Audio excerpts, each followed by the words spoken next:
first one is from Rabash's article of 3 lines. Rabash writes that before man was rewarded with exiting self-love and being rewarded with doing everything in order to bestow, which is called lishma, even though the person studies all of these matters as they are, however, they are just as names, without any explanation, meaning that one has no attainment of these things that he is studying, because he has no knowledge about the matter of the upper roots that are called the holy names, or sfirot and parzufim, and we can only study these upper matters, which are called the wisdom of Kabbalah,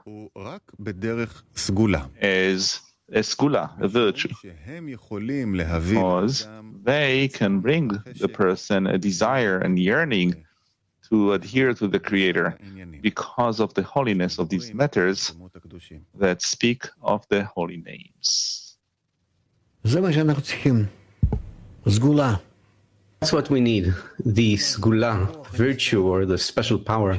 Segula means a hidden force which is within our study, in the way we study, in our connection with the 10, various forms in which we, let's say, for example, the Shivat Chaverim that we keep, and through all these things the Creator arranges for us.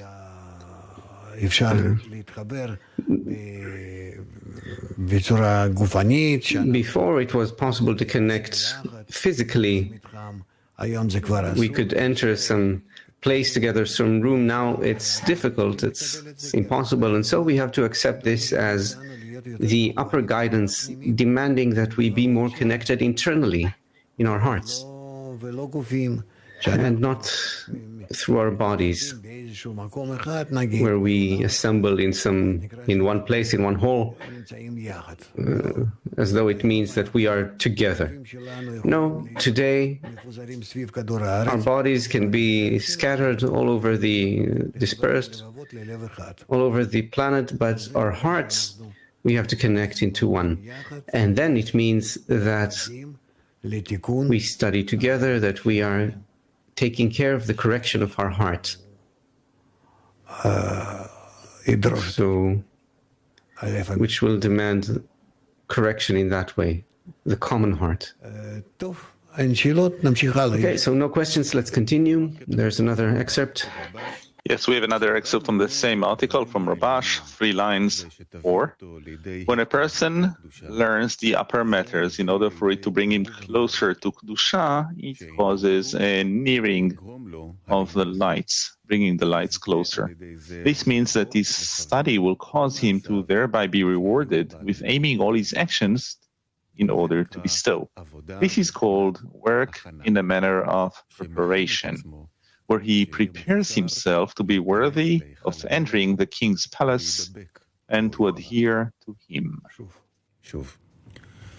Again, when a person studies the upper matters in order for it to bring him closer to Kedusha, holiness, this brings the lights closer.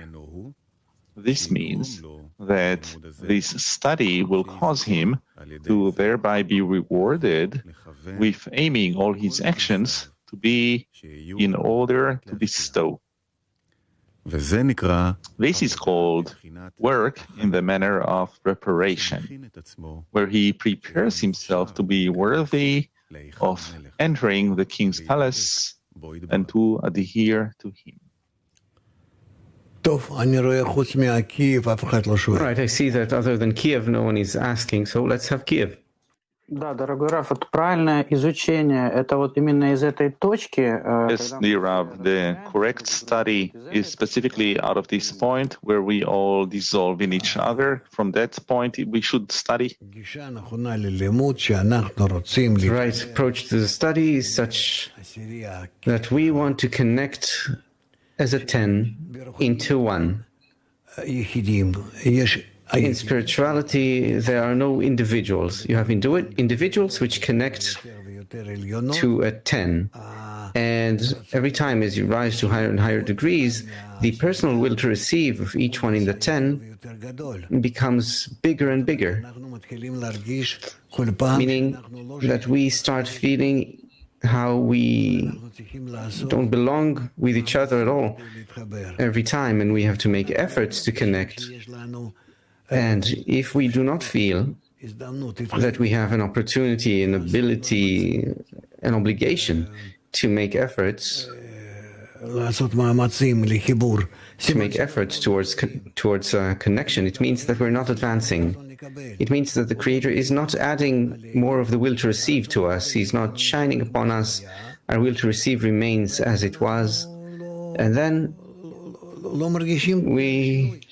we don't feel any change. And it's actually when we feel ourselves to need more power to be connected every day, that we drift further apart from each other every day, and we need to make more efforts to come together, to connect. That's a sign of progress. Our work is always against the will to receive. And that's our work.